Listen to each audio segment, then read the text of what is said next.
What if I told you that every hour you spend at work, every bill you pay, and even how you spend your weekends are all connected to one simple idea: your life energy? The book Your Money or Your Life by Vicki Robin and Joe Dominguez digs deep into that concept. It shows how most of us get caught in a loop of working harder, spending more money, and still never feeling like it's enough.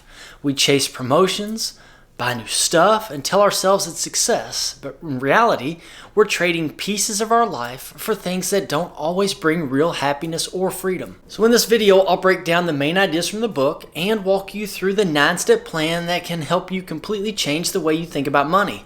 We'll look at how to track your spending, find what truly brings you joy, and reach a point where your money works for you and not the other way around. And the best part of it is, you don't have to give up your lifestyle to do it. It's about creating balance, purpose, and freedom with the money and the time that you already have. Hi, I'm Greg Hardy, and welcome back to the channel, and I thank you for being here. We cover all things personal finance, investing, and building a secure financial future. So if you're serious about taking control of your money and learning something new every week, make sure to subscribe to the channel and to like this video. It really does help this channel out and gets this information out to other people who need it. Thank you. So the big idea behind your money or your life is that money isn't just paper or numbers in a bank account. It's your life energy. Every dollar you earn represents hours of your time, effort, and even stress. So when you start looking at money that way, you begin to see how powerful your choices really are. Every purchase, every job decision, and every financial goal has a direct connection to how you spend your limited time on this earth. The authors challenge us to ask, am I really getting enough value back for the life energy that I'm trading away? The goal isn't just to save more or spend less, it's to reach a point where your money works in harmony with what your values are. That's what true financial independence means, when your income, savings, and investments support the life that you actually want, not the ones that society pressures you to live. The book's message is simple but powerful. You can make a living and build a life. It's about shifting from working for money to letting your money serve your purposes. So the first of the 9 steps in your money or your life is all about understanding where you've been. Most people go through life earning and spending without ever stopping to see the full picture. The authors challenge you to add up your total lifetime earnings. Every paycheck, bonus, side hustle. When you see that number, it's often shocking. You start to realize how much money has come through your hands and how little you may have to show for it. But this isn't about guilt. It's about awareness. You can't move forward with confidence until you've made peace with your financial past. Next, it's time to focus on what's happening right now. For at least 30 days, track every single expense, every coffee, every subscription, every impulse buy. It might sound tedious, but it's one of the most eye-opening exercises that you'll ever do. The goal isn't to judge yourself, it's to become aware.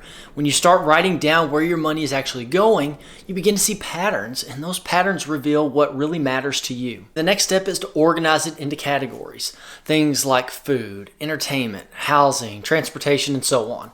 This step shows you what's truly bringing you joy and what's just become routine.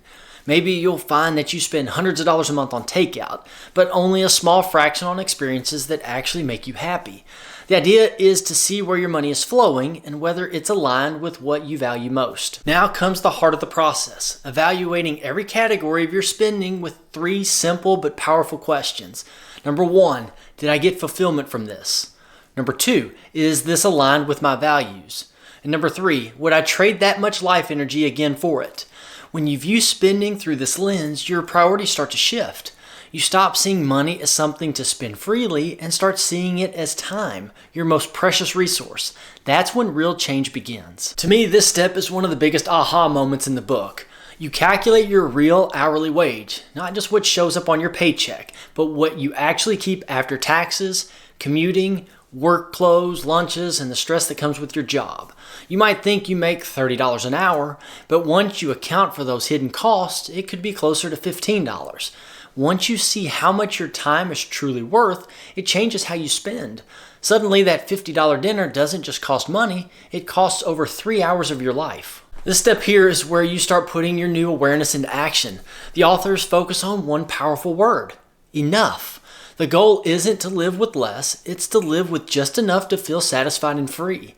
You begin cutting out the things that don't bring you joy or meaning, and what's left is a life that feels lighter, simpler, and more intentional. The surprising thing is that cutting back doesn't feel like sacrifice. It actually feels freeing because you're no longer wasting life energy on things that don't matter. Now that you've streamlined your spending, it's time to look at your income, but with purpose. The authors encourage you to find ways to earn more that aligns with your values. Maybe it's a job that brings you more meaning, a side hustle you enjoy, or learning a new skill. The key is to avoid lifestyle inflation. That's the trap where higher income leads to higher spending. Instead, use that extra money to speed up your journey towards financial independence. This is where all the previous steps start to pay off. You begin saving and investing consistently until the income from your investments covers your monthly expenses. The moment that happens, you've hit your crossover point, the ultimate goal of your money or your life.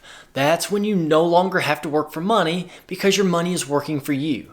It's the point of true financial freedom, where you can choose how to spend your time based on what matters, not what pays the bills. Reaching financial independence isn't the end, it's the beginning of a new chapter. The final step is about managing your money simply and wisely. Keep your investments straightforward, avoid chasing trends, and focus on long-term stability. The authors recommend low-cost, conservative investments that let your money grow without constant stress or risk. Most importantly, though, continue living intentionally. The purpose of this entire journey is to align your money with your values and live a life full of meaning, not just money. When you combine these steps, you don't just get a financial plan, you get a mindset shift. You move from being a spender or a saver to being aware. You start seeing your money as a reflection of your choices, not just your income. Each step builds on the last, creating a path to not just financial independence, but true life satisfaction. So what makes this system powerful is that it doesn't rely on complicated budgets or get-rich-quick tactics. It's based on mindfulness and values. It helps you slow down, see the connection between time and money, and focus on what truly matters. That's why this book continues to impact people decades after it was written, because it's not just about managing money, it's about reclaiming your life. By the time you've worked through all 9 steps, you'll see your relationship with money in a completely different light. You'll spend less, hopefully save more, and feel more fulfilled, not just because you've restricted yourself, but because you've taken control. You'll realize that money isn't the goal, but freedom is. And that's exactly what your money or your life is all about. Your money or your life still matters today because it completely flips the script on how we think about success and happiness. In a world that constantly tells us to buy more, upgrade more, and hustle harder, this book reminds us to slow down and ask a simple question. Is this really worth my life energy? It challenges the consumer culture that measures our worth by what we own instead of who we are. The message hits even harder today, when it's easier than ever to get caught up in the trap of comparison and endless spending. What makes this book so powerful is that it's not about becoming rich, it's about becoming free. Free from debt, free from stress, and free from living paycheck to paycheck just to keep up with everyone else. It shows that real wealth isn't about how much money you make, but how much control you have over your time and your choices. Financial independence isn't just a number in a bank account, it's the ability to live life on your own terms. The beauty of this message is that it helps you align money with meaning.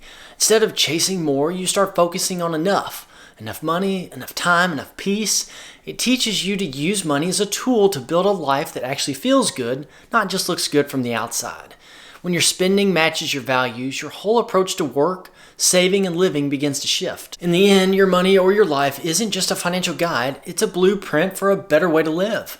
It helps you create a life you don't need to escape from, where your days aren't defined by stress or survival, but by purpose and freedom. That's why even decades after it was first written, this book still resonates with anyone who's ready to take back control of their money and their life. What your money or your life really does is wake you up to the trade-offs we make every single day without even realizing it. It forces you to ask what your time, your life energy is really worth, and whether you're using it in ways that bring you closer to freedom or keep you stuck in the same cycle. It's not a book that tells you to give up everything or to live on as little as possible. It's about making conscious choices that align with your values. And when you start to see every dollar as a piece of your life, you naturally begin to think before spending and plan before reacting. So let me ask you this. If you thought about every purchase as hours of your life, would you still buy it? But I believe the deeper message here is that money and happiness are deeply connected, but not in a way that most people think. True happiness doesn't come from buying more. It comes from living intentionally and knowing what enough means for you. Once you reach that balance, money stops becoming a constant source of stress or competition. It becomes a tool, something that supports your goals, your family, and your peace of mind instead of controlling you. I mean, think about it. How much more peace would you have if your spending perfectly matched with your values? So as you think about your own money journey, take a moment to ask yourself, are you trading too much of your life for things that don't truly matter? Have you ever stopped to think about what financial freedom would really look like for you? Not in dollars, but in time and choices. I'd love to hear your thoughts in the comments below. This book really challenges all of us to rethink what wealth really means. Because at the end of the day, real wealth isn't about how much you earn, it's about how much of your life you get to live on your own terms. Now, if you found this video eye-opening, don't keep it to yourself. Share it with someone who you think needs to hear it. And if you want more practical, no-nonsense advice on building wealth and securing your financial future, then check out this video here. And also, please make sure to subscribe. Thank you so much for watching, and I'll see you in the next one.